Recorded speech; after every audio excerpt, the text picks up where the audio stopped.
कटक जिले में भुशुड़ी स्वास्थ्य व्यवस्था। सरकारी हॉस्पिटल रे नाहांती डाक्तर। जड़े फार्मासिस्ट और जड़े आयुष डाक्तर रे चली रोगी सेवा। बांकी डमपड़ा ब्लॉक तालबस्थ डाक्तरखाना रे खाली पड़ी डाक्तर पदवी। तालबस्थ डाक्तरखाना उपरे 4 गोटी पंचायतर 20,000 ऊर्ध्व लोके निर्भर करती।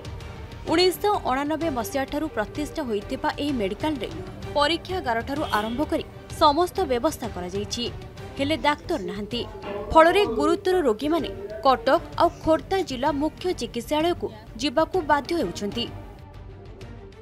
एटे दुखर मध्ये एते बड़ा पंचायत रे तालबस्थ रे गोटे डॉक्टर नाहांती, जे कि फार्मासिस्ट एठी केवल हमर जे बेहरा बोछंती तांको पई ही मेडिकल चलीछि। आ जो डॉक्टर एठी आछुंती 2 दिन 3 दिन 5 दिन रखी से जाउछंती, द्वितीय बार के आसु नाहांती।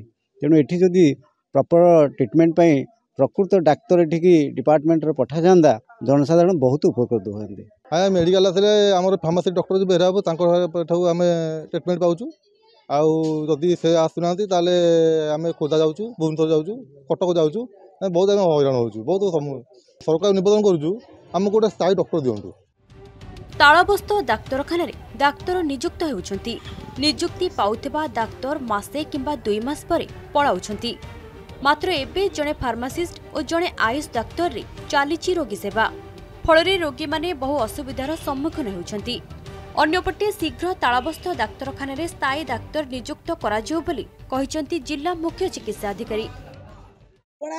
मु आईली डाक्तरखाना सब परीक्षा परीक्षा सब ठीक ठिकाना कली। आउ भल डाक्तर गोटे देखिकी टिके पठाओ आ भल जाइकी जेमें आम दिह मुंड भल रहिबो। डाक्तर नाहांती ना एठे डाक्तर नाहांती भल कोन असुविधा होची नाय असुविधा होची तो भल जाइकी दिह मुंड भल रहउनी। आ मु निजे पर्सनली एडिशनल सेक्रेटरी को एबे 2 दिन तळे जो नियुक्ति मेला हला एडिशनल सेक्रेटरी जे सुआनंद महापात्र प्लस डायरेक्टर तांको से मु पर्सनली कथाबार्ता हेची आंडू डाक्तर पोस्टिंग करापे आ सी कही आम खूब शीघ्र आम डाक्तर काउनसिलिंग करूँ। कटक जिला बांकी डमपड़ा ब्लॉक तालबस्थ स्वास्थ्य केन्द्र रे नाहांती आवश्यक डाक्तर। जड़े डाक्तर और जड़े फार्मासिस्ट चली स्वास्थ्य केन्द्र। अंचलवासी बारंबार अभियोग पर शुणुना सरकार भल डाक्तर और स्थायी डाक्तर नियुक्ति अंचलवासी पक्षर दाबी। बांकी तापस सेना, नंदीगोष्ठी।